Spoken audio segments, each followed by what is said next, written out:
Tommy, let's get back to how do you save your England? What are you going to do? Part of standing for something is drawing strong lines like you are. But I would encourage you also to add into that being responsible to evidence.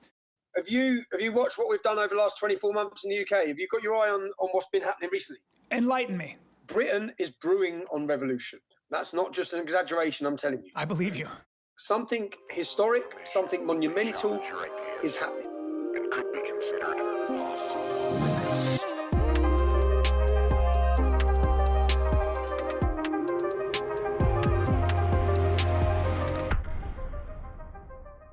This episode is sponsored by Aura. Guys, you ever wonder how scammers get your phone number or why your inbox is flooded with all kinds of spam? Well, there are companies out there called data brokers, and they sell your data against your, well, without your consent. You don't know it. They sell it to the highest bidder. They sell it to marketers. They sell it even to stalkers. And while they're legally required to remove your info if you ask, they make the process very confusing, very convoluted, all right? But guess what? Aura is a company that takes care of all the hard part by automatically removing your info from all of these sites, and they keep it off, all right? So it is, and I have a number of friends that have used this stuff. It is an excellent company. If you look at their reviews, they are crushing it. It's an all-in-one digital security company. You may already have a digital security tool, but not having Aura is like locking the front door but leaving the back door open, okay? You get alerts if your personal info is found on the dark web. You get real-time fraud alerts for credit and banking, 24/7 monitoring to help keep your identity secure, a secure VPN, antivirus, password manager, and more. US-based support available around the clock if something goes wrong. My whole family, I'm getting my whole family on this, okay? Because if anything does happen, Aura includes $5 million in identity theft insurance protection. How about that? One app, every layer of protection. That's why this podcast chooses Aura. Try Aura free 14 days at aura.com/Bryan Callen. Aura.com/Bryan Callen. In those 2 weeks, you'll discover where your data is being exposed and sold. All right. So I'm getting everybody I know on Aura in my immediate circle because it's just too important not to do. Thank you. Aura.com/Bryan Callen. Tommy Robinson, welcome to Off Limits. My friend sent me a video, an interview you did. And, you know, I've spent a lot of time in the UK. I spent a lot of time actually in the Arab world. I lived in the Middle East for 8 years of my life. And I always figured that this whole Islamic invasion that you hear about was pretty much all hype and media hype, and it wasn't real. Then I went to the UK, then I went to Paris. And if you've been to these countries recently, it is true that there are entire neighborhoods, maybe even cities, where you see, you know, droves of women in burqas. And I've known that the assimilation of the, essentially, probably, for lack of a better word, the Pakistani, the Arabic community has not been very smooth and at times has been resisted. Now there seems to be an outright hostility to the very country that a lot of these people are in, and this idea that they will not stop until the caliphate flag is flying over Downing Street. But can you tell us a little bit, before we get into all that, a little bit about how you got here? Because I read about your story, and I know you've been banned. You're probably podcasting from a bunker somewhere. But man, you've paid your price. You've paid a price for this. And I love how they call you like a far right activist and all this stuff when that's the only thing they can do. You know, the left, and I'm going to steal my buddy Nick Freitas's, he said something very interesting. He said, the left will do something very interesting. You will bring to their attention a problem, and then they will diagnose you as Islamophobe, as a racist, as all these other things. Instead of saying, well, no, that's not what I'm talking about, dude. I'm talking about there's a problem here. Oh yeah, no, that's just because you hate people and you're a racist. And it's like, where do I go from here? So you can't even meet anybody halfway. So I wanted to get you a sense of how you got to where you got, and how we got here, and then we'll get into this other stuff. Well, we have to understand that the names, the labels, the smears, that's a tactic to prevent any debate. That's to stop the discussion. As you said, they attack the person, not the message, because they can't debate the message. Because if they actually listen to the message or accept any of the message, then what it does is it draws attention to their policy failures, because all of these problems are their failures. Integration, assimilation, rape gangs, terrorism, jihad, these were all decisions made by governments to import these people into the country, to willingly import them, to tell everyone that all cultures are equal, to allow Islamic ghettos, to allow Sharia to grow, to become dominant in certain areas. So I'll start at the beginning, Bryan. So people understand my story. I'm from a town that's 30 miles north of London. It's called Luton. Yeah, it's called Luton Town. When I was born in 1982, I start off every podcast like this just to give the basics. When I was born in 1982, there was one mosque. There's now 45. Yeah, 45 in Luton? In my hometown. In Luton, 45. Just in Luton, 45. Just in my town. And you can see the progression from one in 1982 to now 45. Yeah. That's not long, right? In a 40-year period. So what I keep saying, why this is the line in the sand, there's never going to be another moment like this. This is it, yeah? We will not have a second chance. The next generation will never forgive us for standing by and allowing to do and doing nothing about this, yeah? Because my town is simply a blueprint for every town and city across the UK. As I said, white English are a minority in Luton. So we're a minority growing up in my town. We're a minority in London, 30%. 30% in London. And that has happened in a 50-year period. So, and I had a discussion yesterday with Russell Brand. It was quite funny. Do you know Russell Brand? I do. Media. Yes. So I had a podcast. It's literally just gone out now with Russell Brand. It was eventful. I used to hate the man. Okay. He used to be on the opposite side of our politics. I find him very funny. In fact, I have a lot of love for him since he converted to Christianity. I think he's a different man, but I used to hate him. And what I asked him, because many liberals, I believe, many who, because I've met lots, yeah, many, we can't negotiate with all of them, yeah, because if they're Marxist or if they're communist, then it's ideologically the reason why they won't debate you or argue with you, because they've got a different world they're trying to create. But most liberals are genuinely decent, loving, nice people, and they're naive. They're thick, they're stupid, because they don't understand. And so when I was talking to Russell said, look, I understand you're uniting the kingdom. And the point was, you need to unite everyone. And we are trying to unite Britain.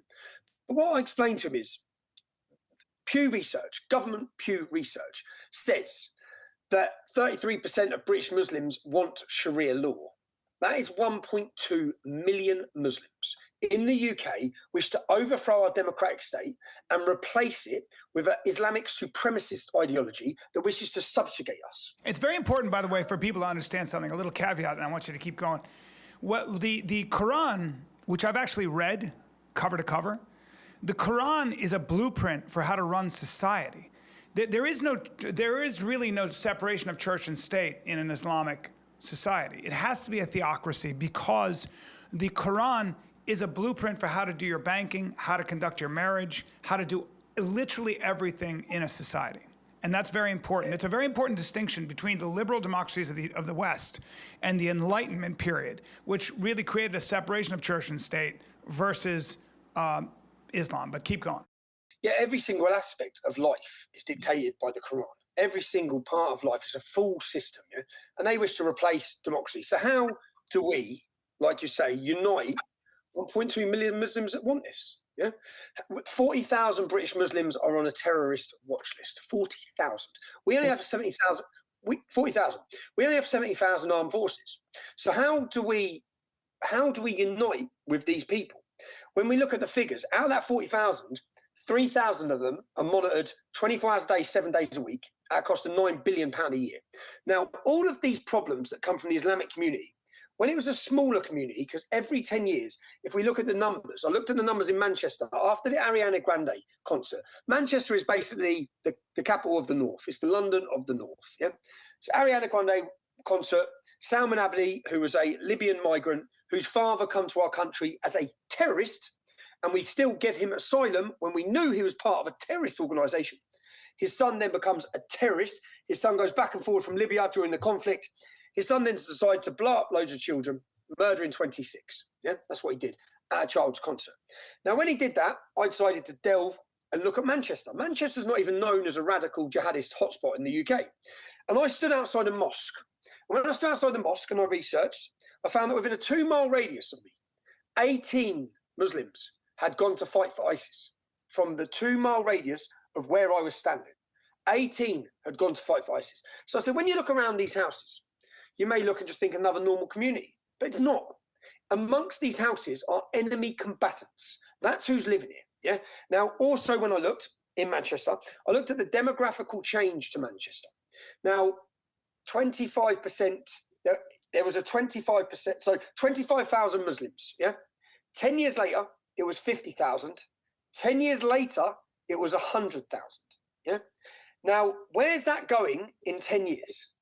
Because Manchester has a population. This is the biggest scare and the biggest weapon. And I'm telling you, I've grown up in a town like that. You look around, and it's like, what the fuck? What the hell's happened here? What the hell has happened here? So then, Manchester has a population of 500,000 people. So are we 20 to 30 years away from that entire city disappearing? Now, as I said, I grew up in Luton, so I've seen this. I've seen the school that my ex-wife went to is now 100% Muslim. Wow. There's no non-Muslims there. Wow. Most of the schools now in my hometown of Luton are majority Muslim. Even if you go to the area or the estate that might not be majority Muslim, the junior school, the lower school, is now majority Muslim. Because in each of the houses, they have on average 5 children, 6 children. We have on average 1.3. So with that birth rate, and with the open border mass immigration, and with legal migration, which is a huge problem, with all of these things combined together, I just wrote a new book called Manifesto. We did the figures, the real figures. We looked, by 2041, we are a minority in Britain. Now, and I asked Russell Brand this. I said, Russell, because he used to have these liberal views, and I said, how do we embrace these people? They're terrorists, they're jihadists, they hate us, they despise us. How? I don't want to play games here. Yeah. The reason why I don't play games because each year the problem's getting worse. Every year terrorism's going up 60%. How do we deal with this?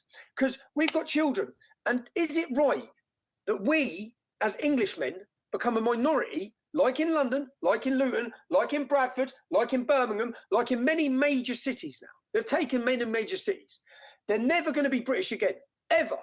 Now, why would that be a problem? Is it a problem? Now, when I grew up in Luton, I've seen the consequence of a dominant Islamic community. I've seen the loss of freedom. I've also seen the fear. I've seen the hostility. I've seen the rapes. I've seen the aggression. I've seen something that was totally different. And if I explain, when I grew up, Luton, my mum was an immigrant. Yeah, my mum comes from Ireland. Most of my friends, if you line us up, St. Lucian, Jamaican, Bulgarian, Italian, most of us are sons of immigrants in Luton. Luton is known as one of the most diverse towns in Europe.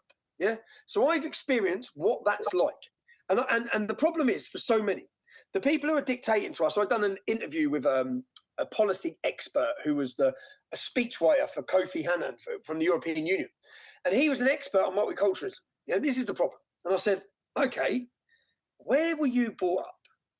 Exeter. I'm just like, Exeter's 99.9% white Christian. You don't know what you're talking about. It's like someone reading a book about becoming a bricklayer and thinking you can build a house. Yeah. You have no idea. Well, it's like people are protesting the presence of the National Guard in Chicago, which is a war zone in parts of Chicago, like West and South Chicago. And the people protesting are the white liberals that live in Lincoln Park and those areas where they don't have any crime and their kids can just scoot around and there's no worries. It's like, you don't know what it's like for black people who live down in that area where there are shootouts all the time. A lot of those people want the National Guard. They just want to be able to go to the store in peace and not worry about getting shot from a car, etc. So yeah. The black parents who are losing their children in gang warfare. Yeah. That's what I mean. So these people have no idea. So I said, you're the expert. How are you the expert? You have no idea. But because I have grown up in a multicultural town, I do have an idea. And per se, Sikhs, Hindus, Christian migration from the Caribbean It's worked. It's okay. It's been great. It's been great. It's the secret of America too. Immigration has been the secret of as long as people assimilate and take on the values of essentially what the Constitution lays down. I mean, or what made Britain such an influence in the world, one of the hotbeds of innovation, artistic and otherwise. Then we got no problem. It's what, from what my vantage point is, when you have people that are outright hostile to the actual country they've emigrated to. And I know that they justify it by saying, well, you guys made a mess of my country and that's why I'm here. So then there's this whole narrative about the West being evil and the biggest terrorists, and that's what destabilized the Middle East, and you get into this conversation, which is impossible to have. Yeah. Well, growing up, like at my school, we had the Muslim playground and the non-Muslim playground. The divide was never racial. No. They did not assimilate at all. You go into the school dinner hall, everyone's sat together, whites, blacks, Indians, Chinese, everyone's integrated. In the corner, 10 tables of Muslims. Yeah? Well, so that's an important distinction, because this is not about the way it's painted a lot of times as well. These were the Muslim immigrant, the children of the former colonies of the UK, etc. That's certainly how the French Algerians are painted. This is not an economic thing. This is actually an ideological thing, isn't it? I mean, the divide is ideological. The divide is religious. The divide is a belief system that is uncompromising and not compatible with the things that we consider to be Western values. Is that really what's going on here? I never understood it. Yeah. So when I went to school and I met the Pakistani community, when I come into contact with them, I thought, wow, they're so hostile, so aggressive. If you fight one, you've declared war on the whole tribe. Yeah? I've never seen anything like that. Usually men would have a fist fight between one another. Yeah. And if people wouldn't jump in because they're seen as cowardice, they all just jump in. Yeah? 20 of them would jump, kick the hell out of one man. But I didn't understand it. And then I saw lots of signs growing up, lots of problems, but I still didn't get it. And then I was sat on solitary confinement in the UK prison in 2011. And Muslims sent me an outreach, as part of an outreach program. They sent me the Quran. So I thought, right, let me try and get my head into this book. Yeah, let me try and look at it. And by the way, you can't. It's an encrypted book, as you'd expect from any war manual. Yeah, because it's a war manual. Now, the reason being that one thing Muhammad says one day is next to something he says 20 years later. So for you or me or anyone to pick up that book and make sense of it, you can't. Okay, it's not in chronological order. You need it. So, but as I picked it up, I thought, right, and I'll challenge anyone watching this to do this. Yeah. So get the Quran and then make a reference to every time it says, do not be friends with Christians or Jews. Yeah, just make a reference. And as I'm sitting there, I've got pages of references. And it was like a jigsaw puzzle. Just the final bit just went boom. And I'm sat there and I just thought, oh my God, this is it. This explains the Muslim playground, the non-Muslim playground. This explains why we never got invited to their houses. This explains it all. This is teaching from the age this high. They're being taught supremacy against us. They're being taught 70%, as I'm looking at it, it's all talking about us. It's talking about non-Muslims. It's talking about what we're like. It's talking about how they should behave towards us. All of it. So as I'm looking at it, it's just like, I got it. And then I delved, but previous to the Quran, that experience, I'd gone down the rabbit hole on the groups, the jihadist groups. I'd looked at them. I understood them. I knew who they were. I knew how they fought. But I'd never linked it to Islamic theology. I'd never linked it to scripture. I never looked at Muhammad. Yeah. And then I started to go down that rabbit hole. So then when I come out of jail, I bought the biography of Muhammad by Ibn Ishaq. And as I started looking through this book, it was just an awakening, because as I'm looking at it, I'm reading their book. Now, Ibn Ishaq is the most renowned scholar of Islam to write the biography of Muhammad, yeah, the most recognized in the Islamic world, okay? I'm reading about the Qayuba tribe. Now, one of the experiences, we had a Free Palestine march, and I used to follow all these things because Luton town was named by the CIA, so my hometown, as the epicenter of terrorist activity in Europe. Yeah? Al-Mujahideen, who are now a prescribed terrorist organization, but they weren't for decades. Omar Bakri, the Hook, Abu Hamza, some of the world's most known terrorists, their head office of their party and their group was in my town. That's just incredible. I have trouble believing that. That's so insane. I mean, and by the way, let me just say that, when we get into these kind of like, when we start dissecting a manuscript, a religious manuscript, you know, the Old Testament is got passages that are very hard to defend. The Israelites were not people you'd want to hang out with, right? I mean, they practiced genocide on the Canaanites and everything else. But another book I've read, and I read it word for word. But one of the things that you can do with a religion, whether it's Islam or Judaism, is try to take the moral tenets of love and treating people well and stuff like that, and that's what you want to take out of any religious manuscript. And but like with anything else, there are literalists, there are fundamentalists, there are people that decide this is the word of God, and I'm going to follow it to the letter of the law, and I'm going to follow it as a fundamental manuscript. There's no nuance here, there's no symbolism, and that in a way is where we run into real trouble, I think. So that's really what you're dealing with. Maybe it's a case of young people who have found identity in this fundamentalism, and that's what we have to call out. And it's, if you live your life as Jesus Christ, there won't be a problem. If you live your life as Muhammad, well, as I'm about to explain, this group, Al-Mujahideen, 60% of the terrorists in jail now are ex-members of this group. Their head office was in my town. Some of the boys I went to school with were members of this group. Some of them have died fighting for ISIS. My old friend was a lead terrorist in the UK. My old friend, he converted in jail.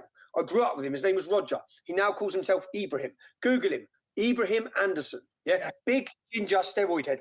So when people read about these stories or when people hear about them, for us, I queue up next to him in the bank. I went to school. He lives on my auntie's road. Yeah. When the Stockholm bomber blew Stank up, he lived 2 doors up from my auntie. This is not a million miles away from us. This isn't in the caves in Afghanistan. This is on our estate. So that's the difference with people. Until you explain it, it's like no. We share the space. We have to share public space with these people. Tommy, when you make a very compelling argument, and the other thing I appreciate is that you've read the scholars, you've read the books, you've done your research, you know where you stand. When you make this argument to the powers that be, do you make headway, and what are the challenges? Because one of the challenges is demographics. Europeans, whether they're English, French, whoever they might be, are just not having enough children. And the fact of the matter is that I think Germany's population was net zero. It was below zero.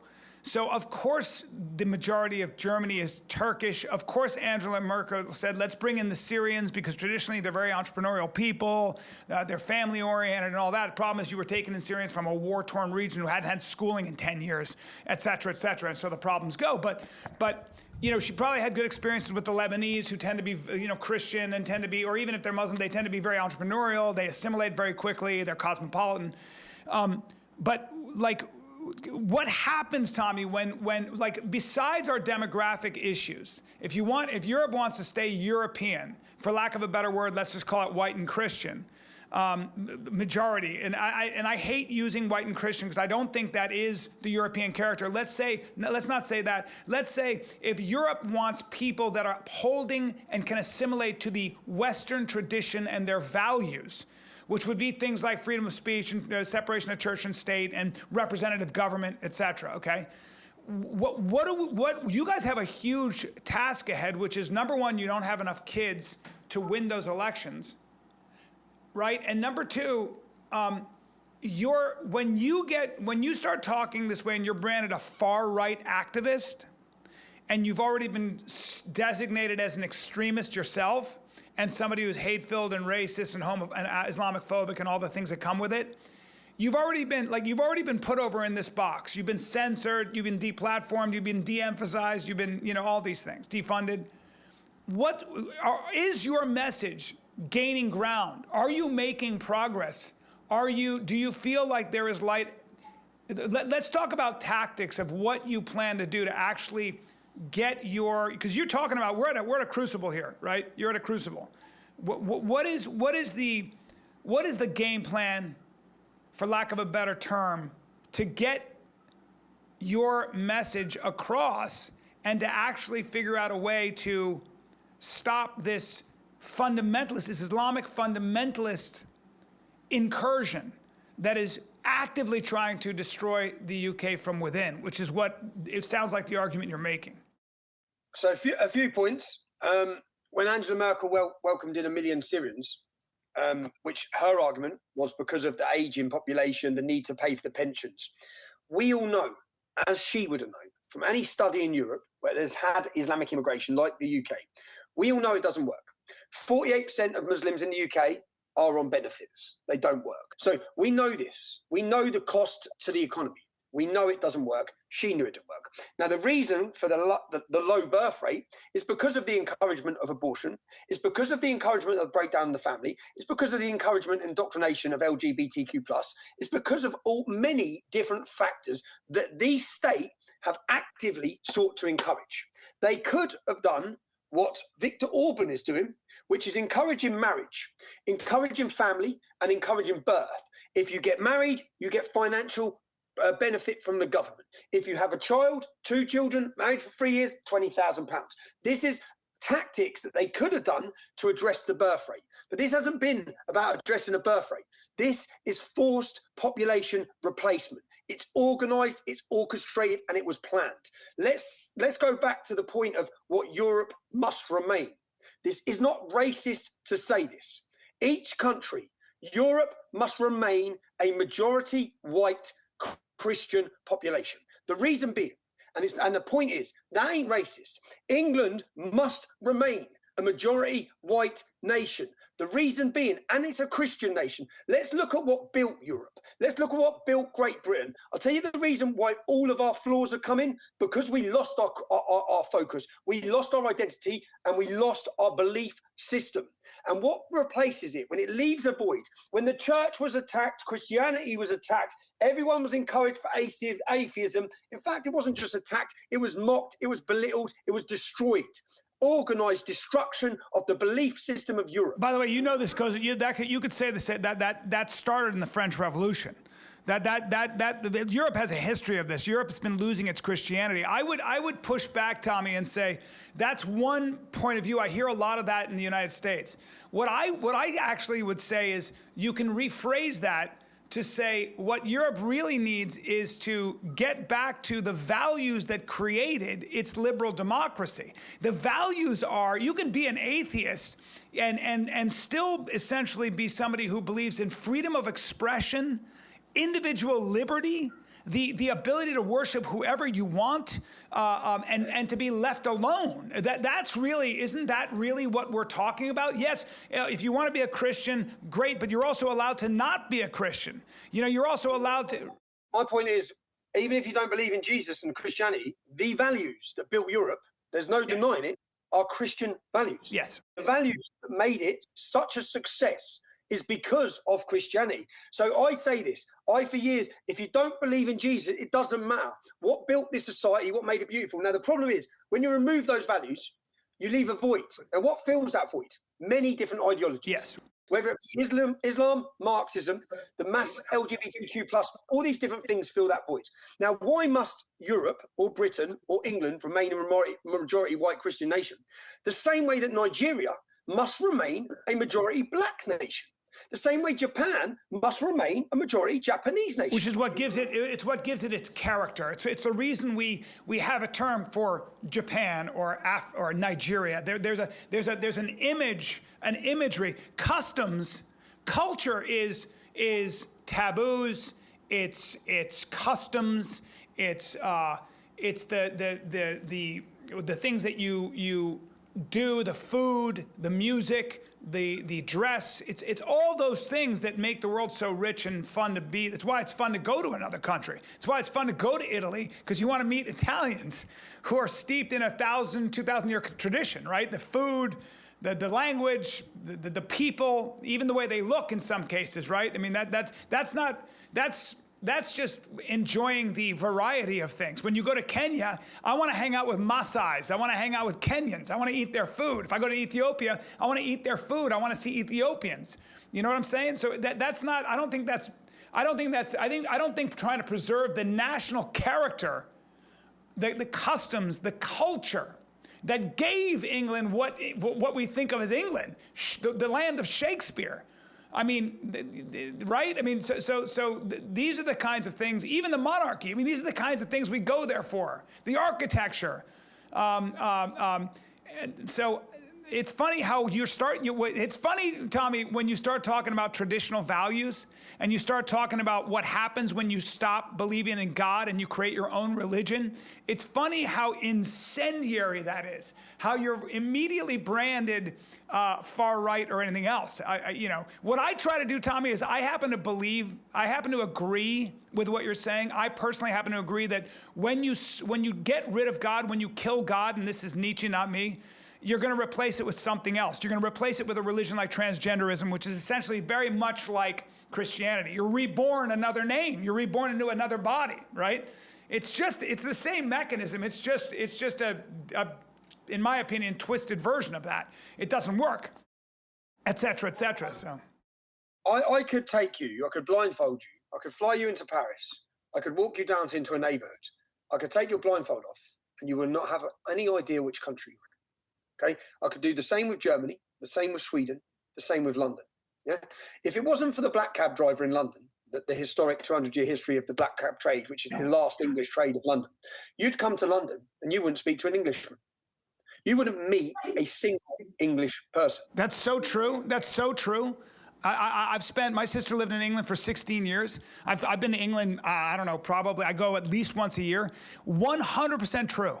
Unless you get out to the country, when you're in England, the only Englishman you're going to meet is the cab driver. And I love talking to them because they're genuine English, yeah. Yeah, they're great. That's the last English trade of London. That's the last. When they're gone, which they're trying to end them, Of course. They're trying to break. When they have GPS, you don't need the knowledge. You have GPS. So once they're gone, then that's it. The capital's gone. Now, is that right? So let's get back, Tommy. Let's get back to how do you save your England? What are you going to do? Are you making headway? Because I got to tell you, when you start talking in terms of Jesus Christ, white Christianity, you're going to lose a lot of people. And part of standing for something is drawing strong lines like you are. But I would encourage you also to add into that the values, the secular values, the idea behind what the things that the Enlightenment brought us, which is being responsible to evidence, looking at measurable science over superstition. These are also things that kind of pushed the Europe and the United States to the place where all those other people want to come and live. These liberal democracies were not an accident. You know, the founding fathers, in my opinion, in my country, solved the political problem. They solved it with the Constitution and the Bill of Rights. They just did. And we got that from English influence. We got that. It started with Henry VIII, and probably before that with the kings of England having to contend with Parliament, there was a give and take because one man rule just wasn't working. Well, have you watched what we've done over the last 24 months in the UK? Have you got your eye on what's been happening recently? Enlighten me. Britain is brewing on revolution. That's not just an exaggeration, I'm telling you. I believe you. Something historic, something monumental is happening. Remember, I've been an activist since 2009. I started the English Defence League, since 2004. I started the English Defence League in 2009. I became a journalist in 2015. I've talked about these issues. I've faced backlash. I've faced threats. I've faced imprisonment. I've faced terror plots. I've faced it all. And I've gone through it all, and I felt like I'm banging my head against a brick wall for over a decade. Yeah, and because I'm trying to give these warnings of what's coming, and no one's wanted to listen. And in the last 24 months, there's been a shift that I don't think there's ever been a public shift so far, so quick. The Overton window has gone from here to here like that. Yeah, I have gone from the most hated man in Britain to being embraced and celebrated wherever I go. Yeah, and I have always said 10 years ago, 5 years ago, as I was talking, I said, when the public realise the lies they've been told, when they realise the deceit, and when they realise the reality of what has been done to this nation, as in freedom's disappearing, mass tyranny, enslavement from the government. Yeah, all of these things. Not to mention, Tommy, please mention the fact that you're not even allowed to speak your mind. You go to jail for posting pro UK sentiment, or even saying that you don't like this, that this scares you, that this is a problem, that unchecked immigration is not good, right? I mean, people are in jail right now for expressing an opinion online. Is that true, or am I wrong? I just come out of an 18-month prison sentence. 3 months ago, I spent 7 months on solitary confinement for making a factual documentary. Wow. 18 months in jail for the documentary. You know what? Your country, like Canada, has lost its fucking mind, dude. Lost its fucking mind. That you can go to jail for making a documentary is the most insane, anti-English thing I can think. I cannot believe your country's reached this point. Shame on your judicial system. Shame on your leaders. No one argued with the evidence in the documentary. The judge said no one's allowed to see this documentary. They gave me an injunction. I breached it. I willingly and purposely played the film. I released the film. I knew what would happen, but I'd done that to draw attention to the weaponization of the judiciary, the corruption of the judiciary. Now, I've done that because lawfare is now a political weapon used by the state in whichever country you're in. You've seen it against Donald Trump. Everyone saw it. Steve Bannon.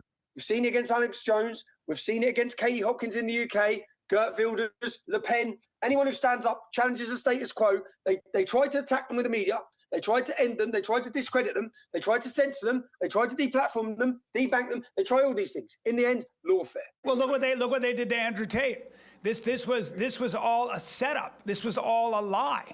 I mean, I think they're doing the same thing to Russell Brand. I don't believe that. Why? I mean, they'll do whatever they can to destroy your reputation. And when I say they, I don't even know who I'm talking about. But according to Andrew Tate, it goes as deep as MI5. I don't know if that's true, but. MI5 will be a weapon of, again, the mass corporations who wish to control the world, who wish to break down the nation state, who wish to open borders. Why do they wish to open borders? Because we're proud people in our nation. We want to succeed. And they don't want that. So they flood the community. We end up all battling against each other, as they've just done. Do you know what they're trying to bring in now? So basically, we've had a mass invasion. Hotels are full of migrants. Sentiment's been growing and building. And for 2 decades, 30 years, probably 3 decades, the fear. And fear is paralyzing. So the fear of being labelled a racist, the fear of losing your job. Remember, everyone's financed up to here. Yeah, if you step out of line, you lose your job. You get deplatformed. All these worries. Yeah. So they managed to gag an entire nation. And what lengths did they go to? How serious was it? You've heard of the rape scandal. We'll call it grooming because that's the word they use for it. It's not grooming. It's a generation of Britain's daughters that were sacrificed. They were gang raped. They were murdered across the country from one end of this Britain to the other. And they were done so with full knowledge of government, politicians, police, clergy. Everyone knew. Everyone knew, and they covered it up until the formation of our organisation, the English Defence League, which brought it to the world's attention. At that point, they had to start dealing with it. I've been imprisoned, and my life has never been the same since I started talking about these issues. Because the amount of politicians, police leaders, all of them who have got dirty hands on this issue. Government reports, again, for your viewers to understand what's happened and the scale and size of this problem. Yeah, my cousin was a victim of these gangs. My cousin at the age of 14 was gang raped in Luton by a group of Pakistanis, and she was found naked running from the streets. Yeah? She woke up with loads of bearded Muslim men. Not one man was arrested.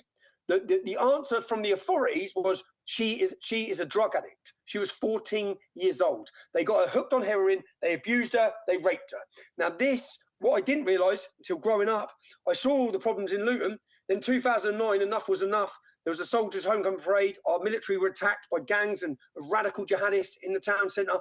We formed an organisation to combat the terrorist group Al Mujahideen. We started challenging them. As I started touring the UK with our group to challenge these groups, I began meeting families in every single town and city whose daughter had been missing for 2 weeks, 3 weeks, 4 days, 5 days. Children were being raped, tortured, murdered, and there was no prosecutions. And the families were going to the police, and the police literally were not doing anything. Now, I started talking about this.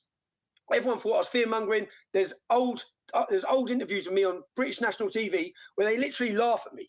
And I'm saying, they're taking our daughters, they're taking them.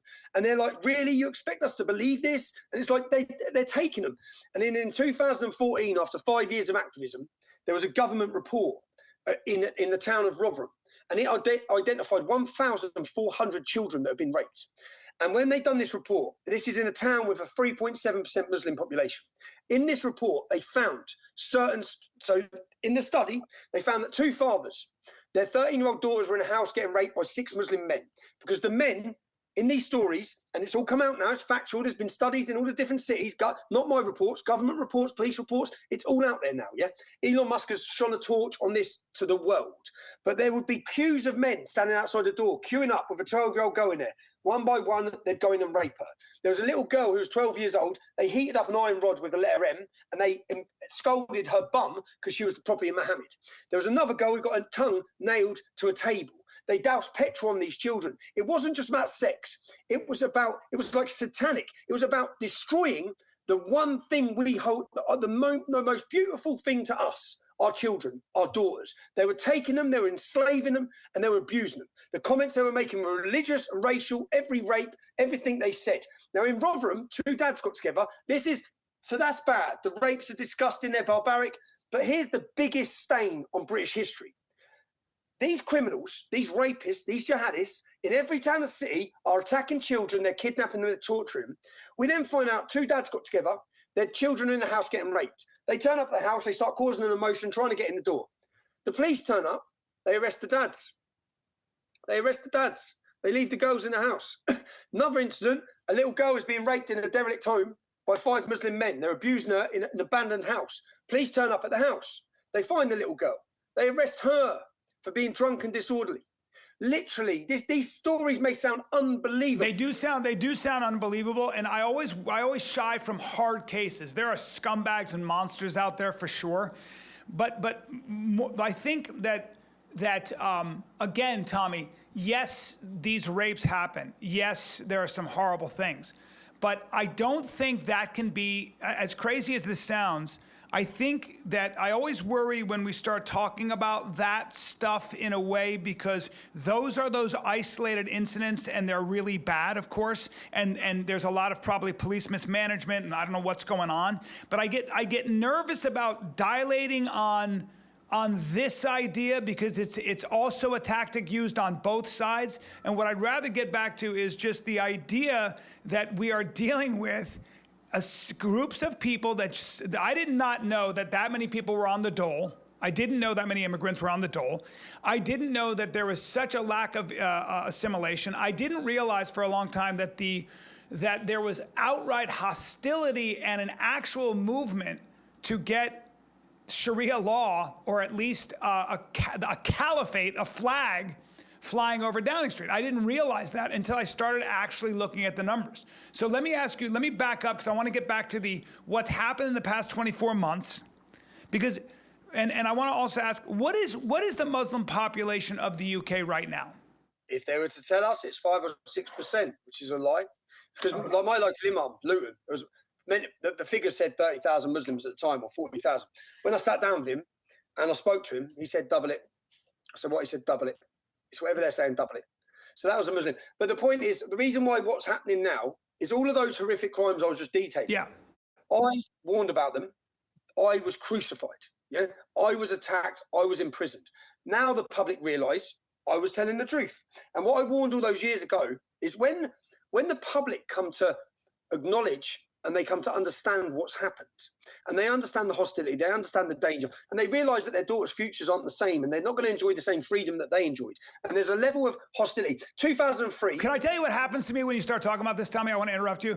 You know what happens to me? My blood starts getting hot. And as a man, all I want to do is I want to get out there and you know, I want to solve that. I want to solve that problem the way I want to solve that problem. Is, you know, I don't want to get too detailed, but I would be shoulder to shoulder on that when I hear these things. And that's what I get worried about, because I don't want to be manipulated. I don't want to be distracted, because that's a very effective tactic. Because if you want to start talking about a man's daughter or their children and this invasion that's coming in to do these things to their children, all of us go, well, gloves are off, let's go to war, right? So again, whether it's true or not, and I know that these incidents happen, I do know that grooming gangs / rape gangs are a thing. I've looked at this, but is this? Are you taking my eye off the prize here? Because let's get back to what's. Yeah, go on. So 2003, 8,800 rapes. 2023, 88,000. What's happened? Oh my God.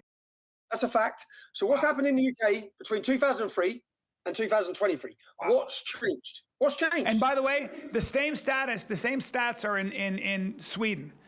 I have a family member who is Swedish, and they are very good people. But when you look at the real stats that were suppressed, there is no doubt that it is absolutely directly correlated, and I would say caused by this unchecked immigration, where now Sweden, I think, is 20% immigration, most from war-torn Islamic countries or poor countries, and that's just a fact.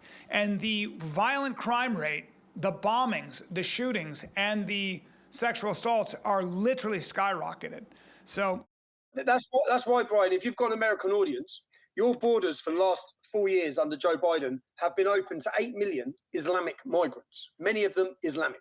So the warning I'm trying to give is to understand, you started off with a small Islamic community. In fact, you managed it pretty well, because the Pakistani community you had, because of your immigration policy, was wealthy and well educated. yes. And they're great. They assimilate. They become doctors. They become lawyers. I mean, we've done a great job of assimilating the Pakistan's and whatever country, Lebanon's best, and they come in and they contribute to the society. Because you had the best, yeah. And not just did you have the best, but you have a policy from a very young age where everyone, regardless of color or race, swears allegiance to stars and stripes in the United States. Yes. So you encouraged it. Yeah, that was a policy right. Now, that's not what you've had for the last 4 years. You've had what we've got. You've had the shit, yeah? So you've had the Kashmiri, Pakistani, the tribal, the backward. You have to understand the mindset of the people in these communities. It's totally different. Now, the reason why I'm giving these warnings and going through these horrific comments is for you to understand this is not far away now. It's there. It's going to be in America. It's everywhere. But Tommy, is this an education issue? Is this an actual education issue, or is it a religious issue, in your mind? Let's look. In the UK, as we said, Muslim men make up 3% of the UK population. For the group gang rape violence, 90% of the convictions are Muslim men. 30% of the men convicted. 30% of the men convicted's names are Mohammed. 30%. Now the problem is, let's ask the question, because you can't ask this question. In fact, this is what got me in so much trouble, because I just want to ask the question, why? Why is that? Now, if, for example, ISIS took the Yazidis as sexual slaves because Muhammad commanded them to, that's what they've done. Yeah. Boko Haram in Nigeria. Now, Boko Haram's name, do you know, have you heard of Boko Haram? Yes, I have, yeah. Well, that's not actually their name. So that terrorist organization's name, Boko Haram, is the name that we, the West, give them. And it means against Western education. Yes. Their actual name means enforcing the teachings of Muhammad. So we in the West continuously try to make excuses and distance for the reason these men are doing the crime. Now, when they took the 200 girl slaves, as they're taken every week in Nigeria, the leader of Boko Haram come out and said, Muhammad has commanded us to do this. Now, where did they get that from? So what I've done, and you can watch it, Brian, I give a presentation. It was an hour and a half. I went to Russia because I was deplatformed from everywhere. I presented it in St. Petersburg, and it was called The Rape of Britain. And what I did is I looked at the comments, and I went through every case in the UK. And what I did is I took the scripture of the Quran.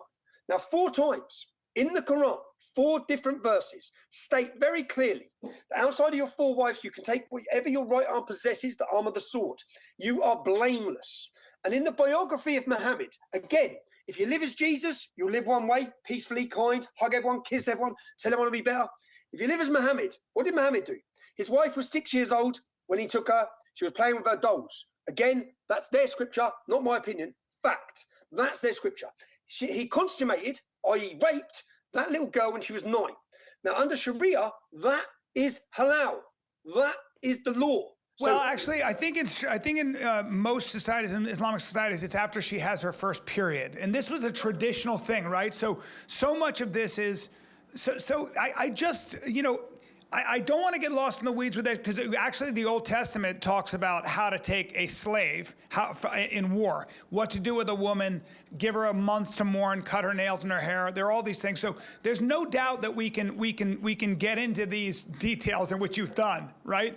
I hear you. Yeah. So the point is, if you take Muhammad, there's 4 million Muslims in the UK, take Muhammad as perfect. They believe he is the moral compass they must follow. So the man that they believe they must follow married a 6-year-old, had sex with her when she was 9. He took sexual slaves. He raped them. He pillaged. And the reason why it's all so relevant, why I say, is because as I watched these groups in Luton, these radical jihadist groups, I saw a march through my hometown to free Palestine. Yeah, and at the front of the march were al-Mujahideen, thousands of Muslims marching through the town. Qayuba, Qayuba, Qayuba. And I thought, what are they chanting about? Yeah, I didn't know what they were chanting about. So I sat down with someone else and said, what's Qayuba? As I was researching it. And then I found, when I read biography of Muhammad, Qayuba was a Jewish tribe who surrendered to Muhammad. And when they surrendered, he beheaded 600 of them in one day. Now, Kinana was the leader of that tribe. He tortured him. He burnt his stomach. This is the man that's the prophet of God. He burned his stomach to torture him for his gold. And then that night, he took his wife, Sophia. So when I sit down with Muslims, I say, how did Muhammad meet his wife, Sophia? Simple question. Just tell me how he met her. Because he killed her husband, killed her whole tribe, and then that night, he consummated that marriage, raped her. Now, so when we see the murder, you see the jihad. I'll give you another statistic. Muslims have been in Britain for 50 years, 40 to 50 years. In that 40 to 50 years, compared to the 4 or 5 years of ISIS, yeah, when the ISIS war was going on, 4 times as many British Muslims went to fight for ISIS than have ever joined the British military. So in a 4-year period, 4 times as many British Muslims than ever in a 50-year period have joined ISIS. You know, the inconvenient argument you're making, and it just sounds like at the end of the day, you truly believe that Islam, if it's followed at least to the letter of the law, is incompatible with Western values, especially United Kingdom values. Doesn't it make sense now, Tommy? Because doesn't it make sense to figure out a way to win the war of ideas and to convince a lot of young Muslims who are already in the country? Doesn't it make sense to say, hey, if you're going to follow Islam as a blueprint and a literal blueprint to live your life, it's not as beneficial to you, to your community, to the country you live in, and to the world as if you were to embrace, you can have your religion and pray to God, pray 5 times a day, live a clean life, follow the positive tenets of Islam, but maybe you should look over here and assimilate, you know, is this a possibility where you can win the war of ideas and change hearts and minds? Because I feel like, Tommy, you're gonna have to win hearts and minds. When you start parsing and talking about Muhammad being this, that, and the other thing, you're gonna lose huge portions of the population. They're immediately gonna go, this guy's crazy, and now we're in a situation. Now that might be all right with you, because I have worried about and said that if you wake the British up, and if you wake the Irish up, let me tell you something about the British and the Irish. They come alive in 2 circumstances. Football, you guys call it, I call it soccer, and war. And don't underestimate the bellicose nature of the British spirit. I mean, the Brits are very good fighters, and they definitely don't shy from a fight. And so I've been worried about that for a long time. So can you get to, and so is there, Tommy, a way to change hearts and minds, or is this going to come down to what's going on in the past 24 months, which is the raising of the British lion, and is this going to come down to fights in the street? Britain is awake, bro. You know that? You know everyone talks about we've been asleep. Trust me, Britain is awake. Yeah. What you're going to see now on the September 13th, which is our event in the coming weeks, you're going to see over 1 million people descend on that capital city in scenes that this country's never seen. A great British revolt is underway. And you're going to see a line in the sand drawn in our capital city. And this isn't just for Britain. It's going to be a line in the sand for the survival of Europe and the European population. And enough is enough. And do you know what they managed to do? As I said, through fear, through all these things, they managed to gag and silence people. And those people have been whispering and they've had thoughts, but they've managed to make them feel isolated, fringe on their own. We had a plan. So I can talk about the last 24 months. 24 months ago, I sat down. We watched since October 7th was a big wake-up call for everyone in Britain. Yes, for the Jewish community, but for the rest of the Western world, it should have been a massive wake-up call. Not just because of what they did. We understand Hamas, jihadists, same as ISIS. We know how they think. We know they're bloodthirsty. We know all these things. But it was the reaction in every Western nation. It was the reaction on the capital city of London. And it wasn't just the reaction of the hostile Islamic community or the hostile far left. It was the reaction of the government and the police in the weak appeasement of them. We literally saw Hizb ut-Tahrir prescribed in all Arab nations, so they know how to handle this. Dubai do pretty well. The UAE, they're very good at this. They get what they're fighting. Yeah, they do. They do, actually. You're so right about that. If you look at the other Arab countries, Saudi Arabia, certainly the UAE, and how they deal with their fundamentalist insurgency, it's very effective and rather brutal. Yeah. The Muslim Brotherhood, Hizb ut-Tahrir are every Islamic society across the UK is managed by Hizb ut-Tahrir. Now, what we saw after the attacks in Israel, we saw groups and we saw open calling for jihad. Yeah, so on the streets calling for jihad. We saw terrorist flags. We saw all this hatred, Jew hatred, and we saw the police stand by and allow it. The whole country got to see all the things I've spoke about for 20 years, because I'm from a town that's governed by Islam. So I've seen the way the police bend the knee. They let them get away with everything. I've seen it. I've seen the total, but they haven't just bent the knee to them. Every ideology that wishes to bring the destruction of everything we hold dear, our government bend the knee to. Weak, pathetic. Their liberal democracy has been destroyed by this. Well, what happens is it's like everybody's allowed to express themselves, and that is part of our strength as a liberal democracy. The problem is, yeah, well, that's the other thing. And by the way, dude, I feel like I'm trying, as you're talking, I have this impulse to defend Muslims and probably because I grew up in the Muslim world and I had such a positive experience and I loved so many of them and I grew up around them. So what happens to me is I go, oh, I don't want this anymore. I don't want this fight because I want to, I know there are a lot of good people over there and I know a lot of good Pakistanis. I know there are a lot of good, Arabs and the majority of them want a better life for their kids. And I go through this whole thing and I become kumbaya.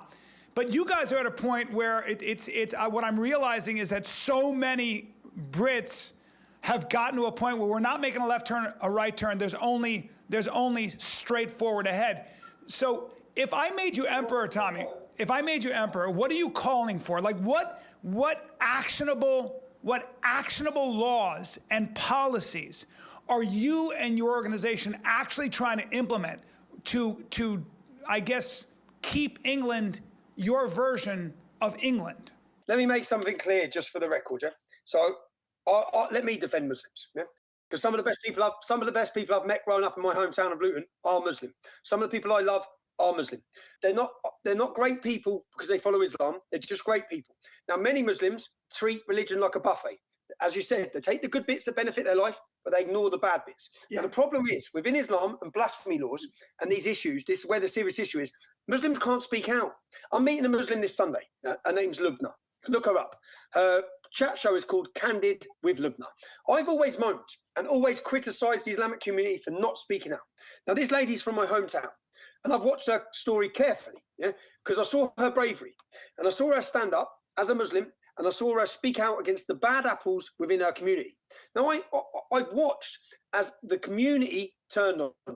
She had to leave under death threat. She's now living in hiding in fear. So because of the ideology of Islam, the teachings, Muslims are not allowed to side with non-Muslims. They're not allowed to speak out.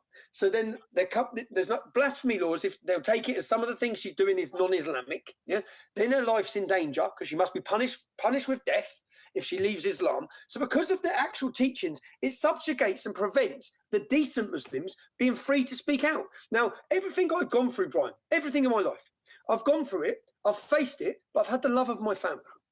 So that makes life easy.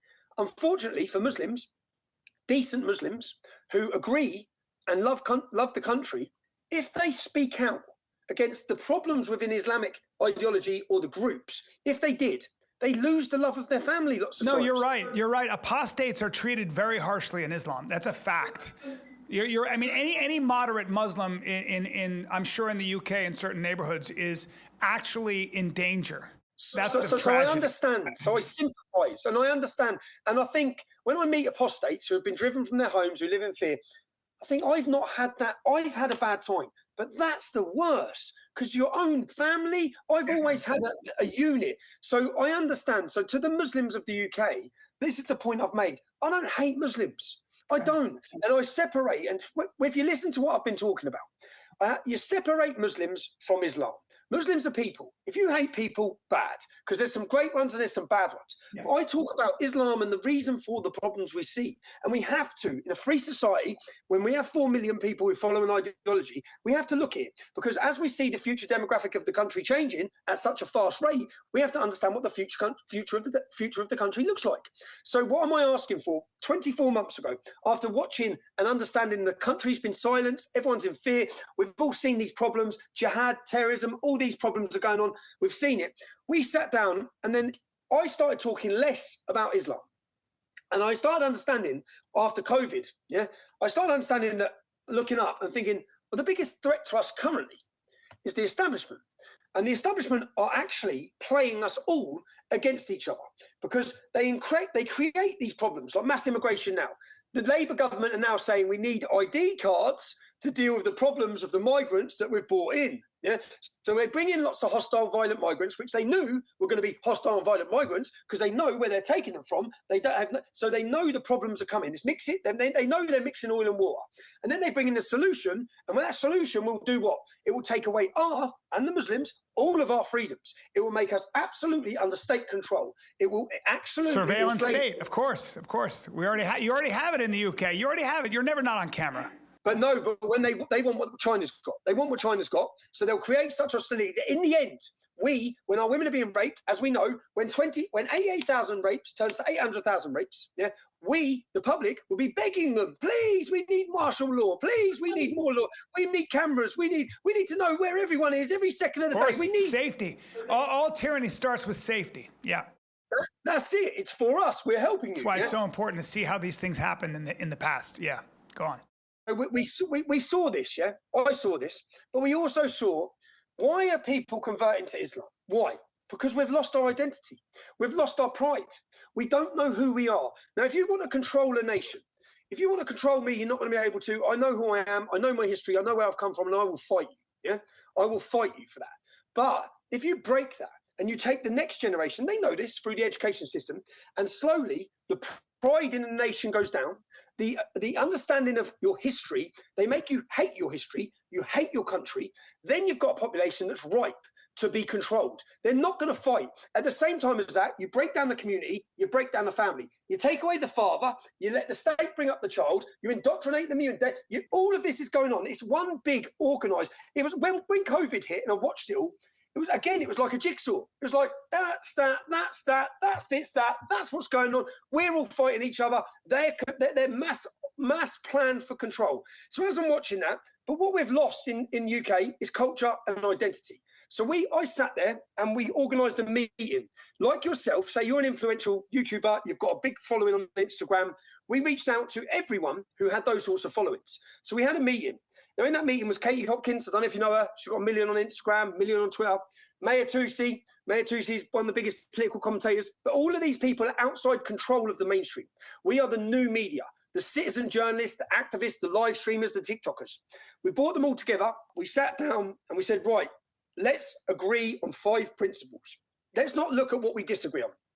Because a lot, when you bring this many minds together and egos, because everyone's got an ego, when you try and bring them together to work together, let's look at because lots of people disagree with me on Israel, Palestine, different things. Forget that. What do we agree on? We agree that British culture is at threat and at risk and disappearing. And what we need to do, we need to make it cool to be British. We need to make the children want to celebrate British culture, identity, and be part of that, Because in a minute, they're converting to Islam, they're flying the Palestinian flag, all these other ideas and identities are being celebrated.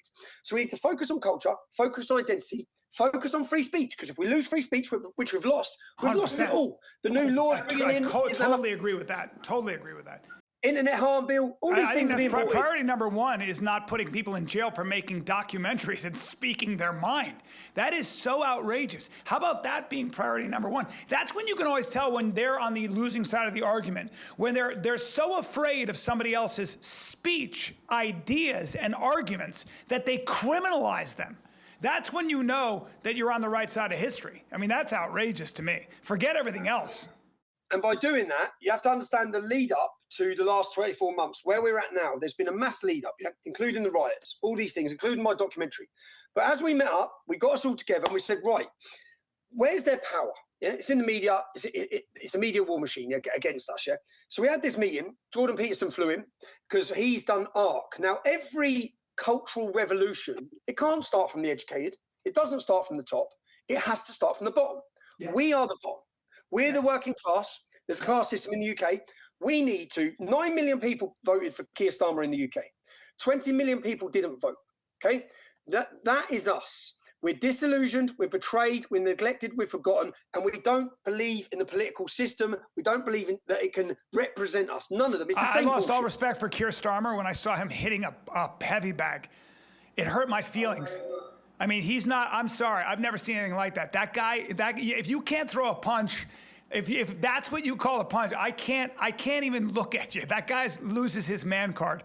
I'm sorry if I sound old-fashioned, but I don't trust you. I don't trust that guy. But all of this, so when we had the meeting, we spent days there, and then we spent weeks coming back together to agree on principle. And the idea was, the click of a button, and we made this pretty public to everyone. At a click of a button, we now control the biggest reach in the UK. Because when we bring all of us together, and we made sure that people reach different demographics. We have a young black lad who's a Christian preacher who has 1 million on TikTok in London. Yeah, we have these. So the goal was to bring that comedian, that boxer. Let's just agree. Let's have a real revolution.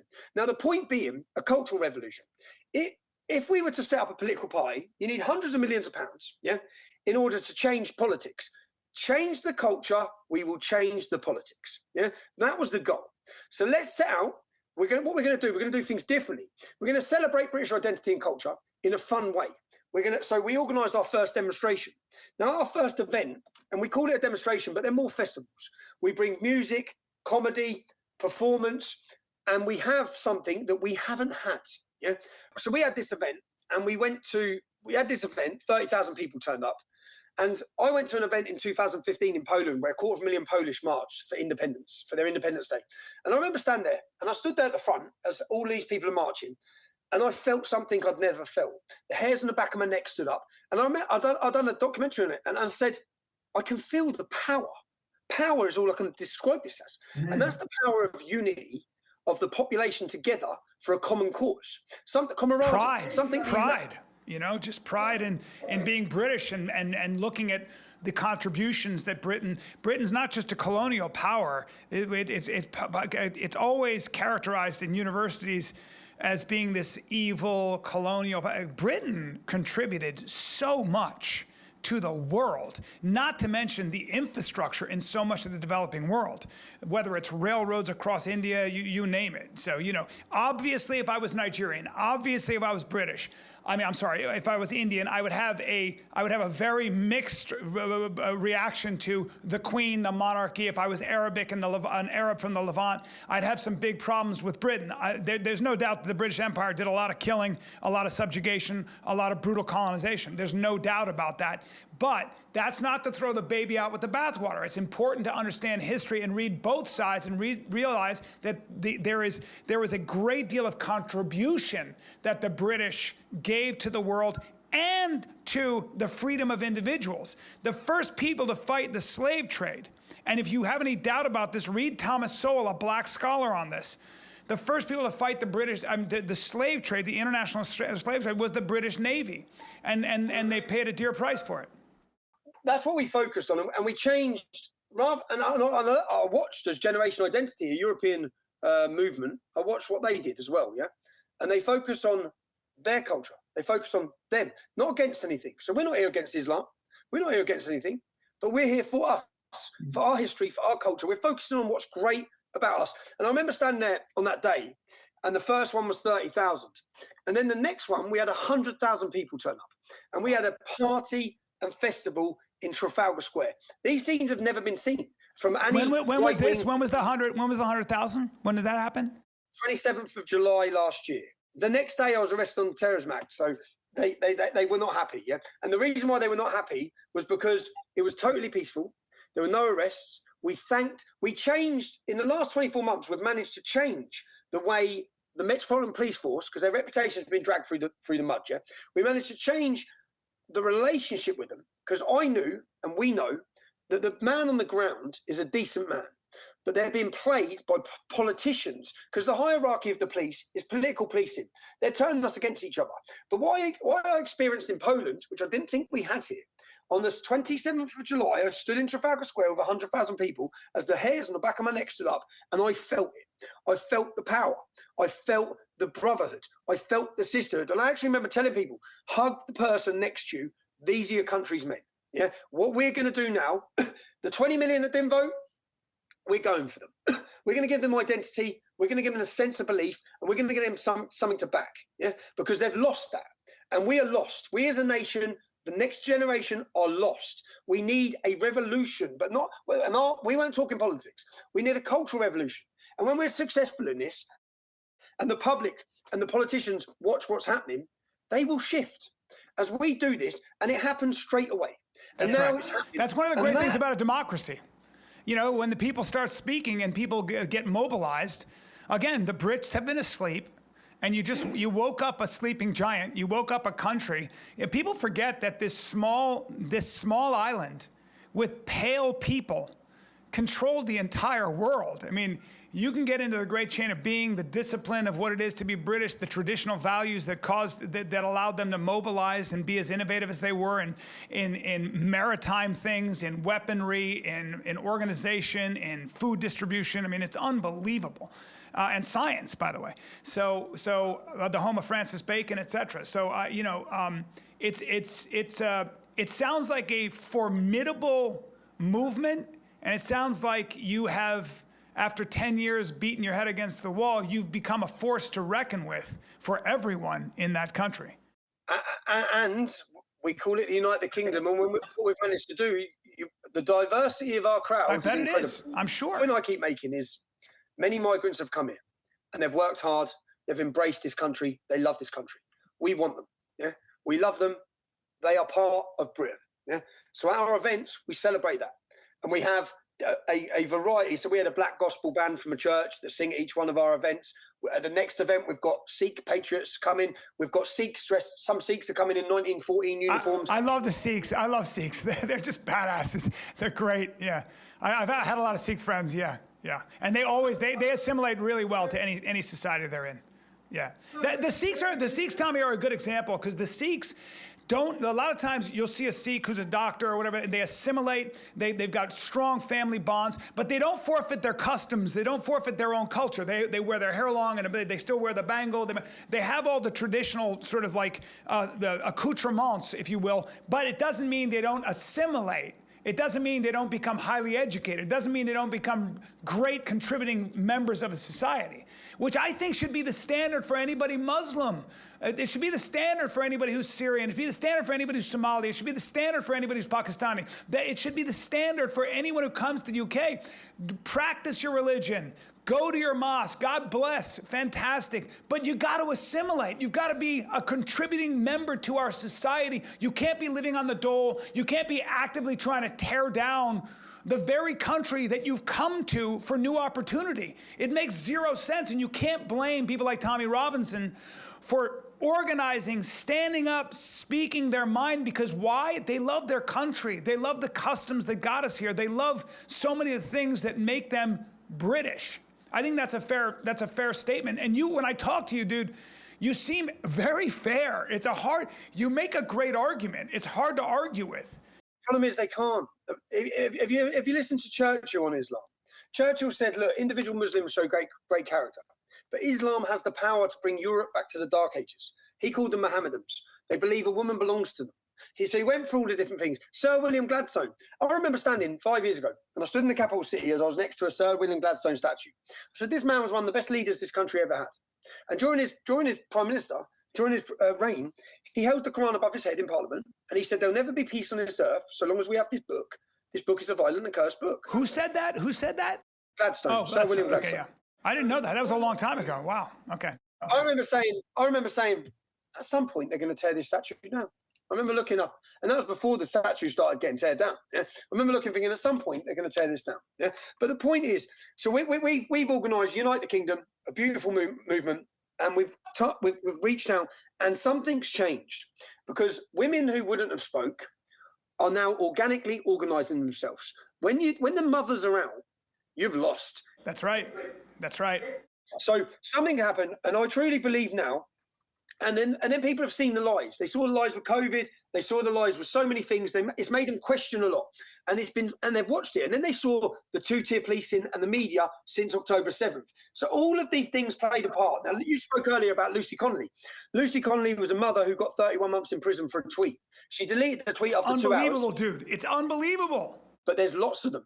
Yeah, but the purpose of the state doing that. Now, all these things, the media, the judiciary, under a totalitarian state, which is what we live under, don't protect. I agree. I agree. How lucky you are in the United States because of your constitution.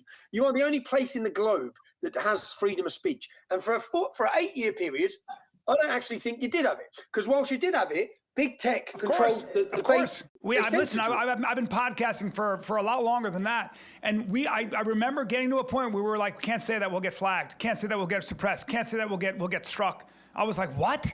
What? And that's exactly what happened. And it had nothing to do with laws. It had to do with the companies like Twitter at the time, like the Safety Commission, Twitter, or the people at Facebook who were very actively doing so. Because they had been indoctrinated in colleges and under a very specific ideology, which most importantly didn't allow for opposing points of view. It was a moralism they were being taught, a higher ground, a sort of a godless moralism called equality at all costs, and that was sort of the mind virus that sort of crept in and is still there and has to be fought, but it doesn't work at the level of detail. So, I think history's on your side. Here's a beautiful moment at our next event, yeah? Let me play you it. So none of what's happening now, none of it would be happening without the United States of America. Revolution's brewing. There's a battle coming for freedom, yeah? And it's not going away, okay? And the only reason it's happening, so we're going to pay a tribute to everyone in America. Because when the vote happened in the United States in the last election, that wasn't to save America like you thought, like you're all saying. We're watching it thinking, this is to save the West. Yeah. If America do not win this election, if Trump doesn't win, we're finished. Okay, we're under total control. We've got no future. We've got no speech. Since there's only one person now fighting for the free speech. There's only a couple of people fighting for free speech in Britain, and none of them are our politicians. J.D. Vance, it's Donald Trump, Elon Musk buying. So we are gonna. I think it's. Can you hear this? Yeah. Say, can you see by the dawn's early light? So we have a singer coming. Who is that? Who's singing that? This is our friend Don Keith, who has become part of our movement. Okay, he's an American. When they're singing that in Britain, you know you got a problem. No, we're going to pay tribute across our event. There's going to be a moment to recognise the United States of America, to recognise what they've given us, to recognise that the reason we're here for this fight today is because of the election in the United States, is because of Donald Trump, it's because of Elon Musk. And out of a mark of respect, it's one of the most beautiful anthems in the world, yeah? But out of a mark of respect, we want the United States to know that you've given us this chance. We're on the front line. This battle wouldn't be happening without you. We'd already be finished. We'd have no hope, yeah? We've got a fighting chance. Our country's awake. And we're ready, and this problem's not going away, and people aren't backing down now. You know, people really realise the danger we're under. So we're going to be doing that at our event as a nod to Donald Trump and to the Republican Party, and as a thank you. And at this event, as I said, I truthfully believe, Brian, watch the scenes. The world's going to watch. Yeah, the world is going to see that Britain is awake, and every other European country and their men and women are going to look and understand, because we had a goal, and the goal was to unite the kingdom. The goal was to have a cultural movement. The goal was to bring people together, and the goal was to we kept at the first one. We said today we're here today we are here as David, they are there as Goliath. And the next one, today we've took another step towards them. On the next one, we're getting ready to knock Goliath out, okay? But in a peaceful way, because we are going to humiliate and embarrass them to show that the British public are awake through our speeches, through our celebration, and we're going to do it all with smiles. And we're trying to now preach to people against provocation, because I don't know if you've watched what's happened in the last week. The government, a hotel in Epping. So, and the reason for this awakening is in the last 24 months, last 3-4 years, all the problems I spoke about in Luton, they were confined to rough neighbourhoods like Luton, but they weren't in many other places. But because of the level of migrant invasion and the replaced population and the orchestrated invasion, they are now housing them. They take them 500 a day, 1,000 a day, and they distribute them across the UK. And they rent out entire hotels, 4-star hotels. The British can't get a dentist appointment. They're pulling out their own teeth. These lot are having treatment. These lot are being put in hotels and fed 3 times a day while people are starving and can't pay their bills. People can't pay for heating. Old age pensioners can't heat their homes. They're freezing to death in their beds, whilst migrants have got their heating on full blast, getting 4 meals a day in a hotel for years. And people are seeing it. People are watching it. 25 migrants have left hotels and sexually assaulted and abused minors in those towns. 9 migrants have raped women. 1 should have been enough. 9 have raped women. This is going on across our country. People are seeing it. In the town of Epping, this is an outrageous situation. In the town of Epping, you've got East London, which has become predominantly Muslim. So there's white flight, English flight, all the English have left. They've gone to a surrounding area called Essex. Now there's an area there called Epping, a lovely, beautiful English area. Now in that area, they've housed 200 migrants in a hotel for the last few years. One of the migrants leaves, there's a school, and the children have to walk past by the woods, by the forest, to get to school. A migrant goes out, he grabs a 14-year-old girl, he sexually assaults her. The community start getting frustrated and protesting. At the same time as this, another migrant leaves and he enters an old age pensioner's house. Now, the old age pensioner's daughter chases him. She gets arrested. He doesn't. She gets arrested. At the same time as this, someone goes and videos one of the migrants. So someone's got a film videoing through the hotel, and the migrant's watching beheading videos, and he's got pictures as he flicks through his phone of himself with machine guns. They don't know who they're housing in these hotels across the country. We've had terrorist attacks from migrants in the hotels. So they don't know who they're housing. Children can no longer walk the streets in this town. So they take the Home Office to court and they win. And the judge rules that the safety of the community must be recognised. And he demands that the government remove the migrants from the hotel. So the government then appeal this decision. They go back to court. Our money as taxpayers is used to fund the government to have barristers to fight this. When they get to court, do you know what the barrister argued? The barrister argued that the rights of the migrants supersede the rights of the local community. And that's what the government's barrister went to court and argued, and the judge agreed. So in the last 72 hours, they have overturned the decision to move them, and they have told the local English community, sit down, shut up. These rapists and these sexual abusers are living with you, and your children will no longer have safety. That's literally what's happened.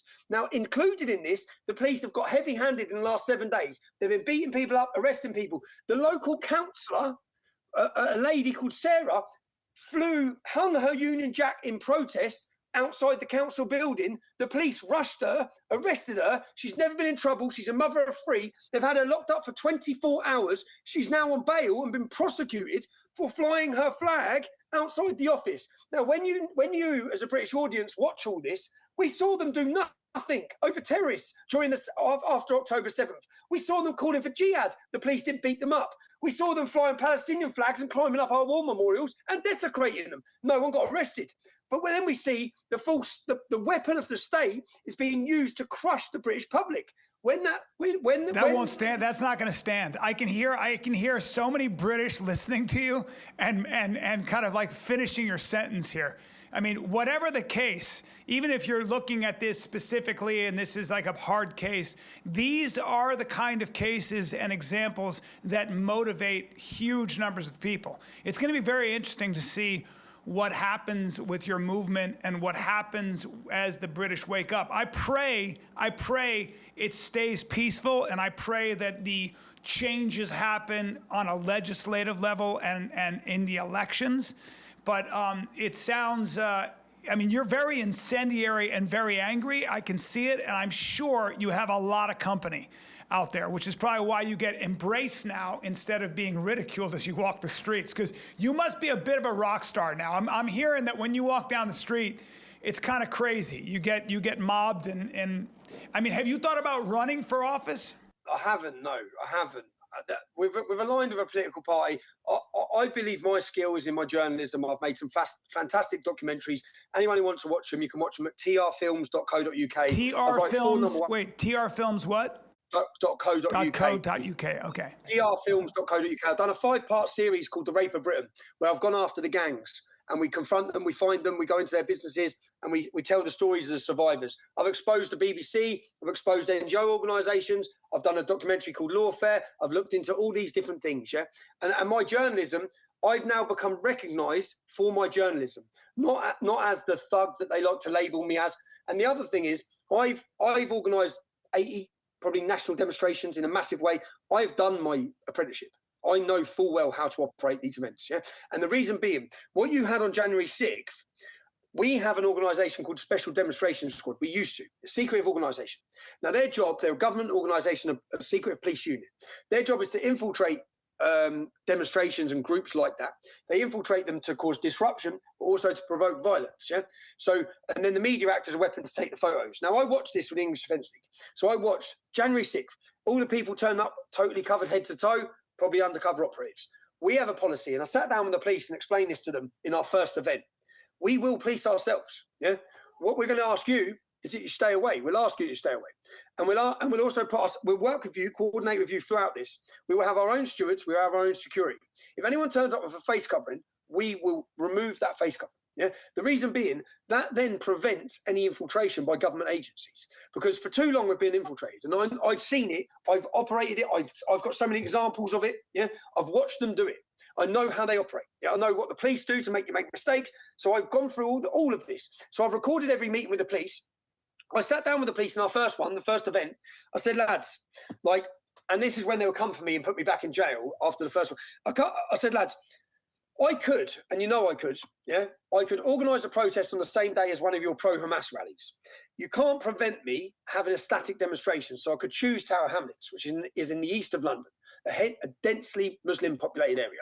I said I could do that, and you know, when I call that thousands of young men from across this country are going to descend on this capital. Yeah? I don't want to do that. I'm going to be straight up with you. I do not want to do that. Yeah? I don't want to provoke. I don't want to go anywhere near the Muslim community. But what I do want to do, and I showed them examples. I showed them examples of Black Lives Matter demonstrations. I showed them examples of pro-Hamas demonstrations where they're allowed events without police presence, without police interfering, without riot shields, without all these things. So I said, what I want is I want our community to be treated the same. And if you don't do this, yeah, so we're going to try a new relationship with you. Yeah, but I'm telling you, if you don't do this, I'm going to do it in East London. Unfortunately, it's the only language I understand, and I'm going to bring an army, yeah, of men. I don't want to do it, lads. So what I want is I want an agreement. You tell me where our opposition want to protest when we come, and wherever they want to be, I'll go somewhere else, yeah. And if you have a problem with any of our supporters, you come to us. We will go into our crowd ourselves, and we will deal with that problem for you. We don't want your officers coming into the crowd. We don't want you wearing riot shields because you don't need to, yeah. Because when you wear riot shields and you block roads, you provoke the reaction. And wherever your officers are going to be, we'll agree it now. We'll walk the route, which we've just done last Friday. I've walked the entire route with the police. Where are your police wagons? Well, we're going to have wagons across there. I'm putting 30 stewards there in front of those wagons. Okay, where are your police officers going to be? We're going to be here. I'm putting 50 men there. Yeah, we're in our high vises. We're in this, and they're going to stand and against our crowd because our crowd won't be provoked by police officers. We don't want to have. This is amazing. This is amazing. You're literally, you've gotten to a point where the chips are in your hand, man. I mean, that's crazy because you're right. You could create a major problem for them, and that's a real bargaining tool. Which is like, you better treat us the way you treat all your pro-Hamas rallies or whatever it is. Otherwise, I can create a big problem for you by getting thousands of men in East London, and we know how that would turn out. That's wild, man. This is what the Muslim community is leading us to. That's real power. That's real power. You're using the same tactics that they use. That's power, dude. We learned it from them, and it works. But let me be honest with the police. They done great. Yeah, they stuck to everything they said, and at the end of the event, for the first time, which was surprising because it went headlines everywhere, Tommy Robinson has just thanked the Metropolitan Police Force. And I thank them for working with us on this event. And do you know what I've seen? A total shift in police opinion. And I've seen officers who would have been brought to think a certain way about us. And we walked into it. We clashed with them for years. Each demonstration, there was clashes. We were angry. They were angry. So all this was going on. We've totally changed. The police are totally different with us. They know what we're coming for. So they know we're coming to work with them. We're coming to bring families. We want safety. We will do everything. And I sit down each time and say, anything you need from us, we will do to work for a safe environment. And there's been no trouble at our last 4 events. Do you know, I knew when I flew back to the UK, when I was wanted for this film, so they give me an injunction not to play a film. I don't know if you watched the film. I can't tell you to because I'll end up straight back in jail. But the film, I had the film in my possession. I knew the evidence it had.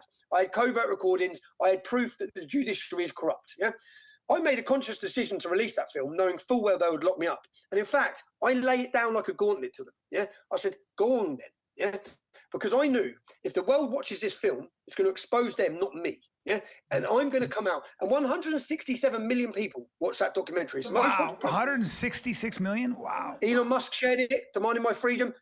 In that first week of January, when I knew it was hitting the figures, I was sat on solitary confinement. I rang my son from the prison phone, and he was screaming. He said, Dad, Elon Musk has shared the film.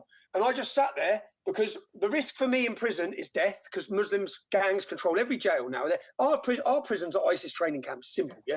So I was scared about releasing the film, but I knew I had to release the film. So I released the film. I was terrified. But when I come back to the UK, at the same time, before I come back, I knew they'd arrest me. Yeah? So I made a video. I was pretty emotional. I made a video telling our supporters, because our event was on the Saturday, they detained me on the Friday, right? And they held me in remand for court on the Monday. So they prevented me going. So I'd previously made a video saying, listen, what they want is hostility. What they want is you to be aggressive, because then they can delegitimize what we're standing for. They can take it away. They can use the media. If you want to hand it on a plate to them, get angry.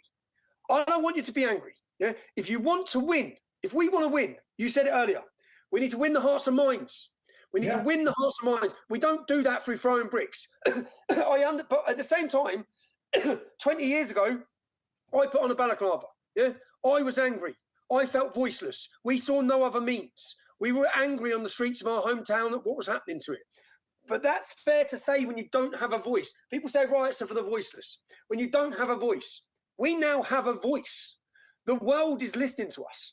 The world is watching what's happening in Great Britain, and we can speak to them. Yeah, we can bring about change through this process. So I made the video, and you know when I got remanded. I'm in the police station in Felixstowe. I'm sitting in my cell. The police have totally changed their tactics or their relationship with us. I'm sitting there, and under my cell at 10 in the morning, pictures started coming under. I'm picking up the pictures. The police are printing pictures off of our supporters gathering. At 11 a.m., the door opens. It's a policewoman. She's got TikTok live. She said, look how many there are, Tommy. Look how many there are. Yeah. So I'm like that. They then heard me make my phone call before the event. I said, make sure there's no trouble, lads. Please. Yeah. Don't lose it. Right. Because it's all built up for this. And we're going to have the same problem here. Not the same problem, the same worry, the same fear. When I come out from my phone call at 6 o'clock, the 2 police sergeants, they said, you fucking nailed it, Tommy. You nailed it. They said, no trouble. There was no trouble. Now, the police, remember, are on the front line of this battle. Their hands are tied behind the back. They see the problem. DEI has infiltrated every single institution in our country. You will only get promoted. So you've got good, hard-working, 15-year, 20-year, great men, fit, healthy police officers. The only person who rises above them is a black, lesbian, Muslim, right? That's the only way you get in there. You've got to be gay. You've got to tick all the boxes. Now, the police see that. So there's a mass problem within the police force. They're upset. They're angry. Good police officers are leaving. This is it's called identity politics and stuff like that. It's called racism in its own way. It's called group guilt and putting one group over the other because one group had an advantage. All that stuff. Look, man, I'd love to have you back in about 8 months or a year to see where we're at, and I want to see. So September 13th is the event, right? Bryan, come on, listen. I got a gig. I got to do stand up in Charlotte, North Carolina. No, I'm in Covina in California. I'm going to be in Covina doing comedy at the Covina Laugh Factory. But I will be in the UK, and I'll be there in October. And I'm actually going to be out with some good people. So I'm going to get your number, and I'll look you up, man. Maybe we'll grab a brew and talk. But listen, Tommy, regardless of what they say about you, you seem eminently, you're very passionate. You seem eminently fair and reasonable. I can understand how, you're a firebrand and you've got people riled up, but it just sounds like you're one of the major factors in the waking up of Britain. And I appreciate you taking the time, bro. I really do. I've learned a lot. I've learned a lot in this. I've been surprised a lot in this podcast because you come with receipts and you come with a very well-formulated argument. And people can say whatever they want about you, but you believe what you believe and you're a gutsy guy. And obviously, I've been alive long enough to see a movement, to recognize a movement when I see it. It's going to come with its challenges. It's going to come with its ebbs and flows. But I'm kind of fascinated to see where this goes. And I hope you can be successful in winning hearts and minds. I hope that you can also be instrumental in getting young Muslim men especially to assimilate and to recognize that there is a lot of gold in assimilating into Western English culture and contributing and being a tax-paying citizen who is part of the cohesion, not the division. So that's my politically correct Switzerland statement, as usual with me. I always have trouble. I want that. I know you do. I know, but you're on the front lines, and you're actually the one who has to you're the one who has to actually do the fight. And the truth is, Tommy, as I get older, I realize that the only way you make change is fighting for what you believe in. And that comes with making enemies, and that comes with not being liked all the time, and that comes with being branded a certain way, and that comes with being called one thing when you know you're not that thing. I've seen it. I've had it happen to me in this country. I've had it happen to my friends in this country. But that doesn't mean you keep your mouth shut. It means you keep talking and you keep aligning yourself with what you see as the truth. So I respect that. I admire it, and I appreciate you coming on, bro. I'll just end it on a quote from Churchill. You have enemies, good, it means that's you what Thatcher said too. Margaret Thatcher said the same thing. Nobody worth the salt ever did anything by being liked by everybody. That's for puppies. That's for puppies and stoners. Kiss my ass with that kind of stuff. Nothing gets done. Anyway, thanks guys for tuning in. Tommy Robinson, thank you so much. May challenge your ideas Thank you. and could be considered off limits.